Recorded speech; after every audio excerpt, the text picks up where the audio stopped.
Khyber Pakhtunkhwa assembly में एक बड़ा अच्छा काम किया, क्योंकि खैबर पख्तूनख्वा की गवर्नमेंट है, उसकी बात हो रही थी, तो मैं ये भी आपके सामने जिक्र कर देता हूँ। जो इन्होंने एक बड़ा मुतनाज़ किस्म का बिल लेकर आए थे, जिसमें ब्लू पासपोर्ट वाली एक शिक थी कि ताहयात अरकान असम्बली को ब्लू पासपोर्ट दिया जाए, फैमिलियों को भी दिया जाए।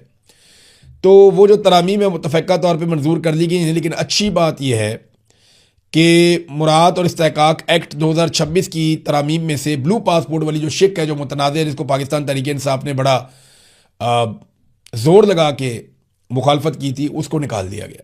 देखिए, इतनी पॉजिटिव बात है। अवाम की बात अगर किसी पॉलिटिकल पार्टी में या किसी हुकूमत में मानी जाए तो ये बहुत अच्छा साइन है, इससे जमहूरियत आगे बढ़ती है।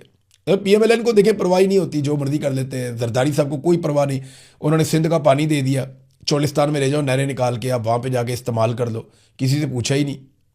जो दिल करता है ख़रीद लेते हैं, कभी जहाज़ ले लेते हैं, कभी कुछ ले लेते हैं। ये जो मर्जी करें, जिसको मर्जी मिनिस्टर लगाएं, जिसको मर्जी जिस मर्जी ओहदे पर बैठाएं, इनको सवाल नहीं किया जा सकता। जब सवाल कोई नहीं कर सकता तो फिर इन्हें जवाब देना भी नहीं होता, तो ये अपनी मनमानी करते हैं। लेकिन PTI के अंदर ये कल्चर है फ़िलहाल। ये माजी में पीपल्स पार्टी में ये कल्चर हुआ करता था, बड़ा शानदार कल्चर था, लेकिन जरदारियों का जब कब्ज़ा हुआ तो वो बिल्कुल कल्चर तब्दील हो गया। अब PTI में है कि वो मुज़ामत करते हैं लोग और मुखालफत करते हैं गलत चीज़ की, तो ये गलत चीज़ जो है इसको रोका गया। क्रेडिट गोज़ टू आम कारकुन जो है पाकिस्तान तहरीक इंसाफ का, ये उसका क्रेडिट है।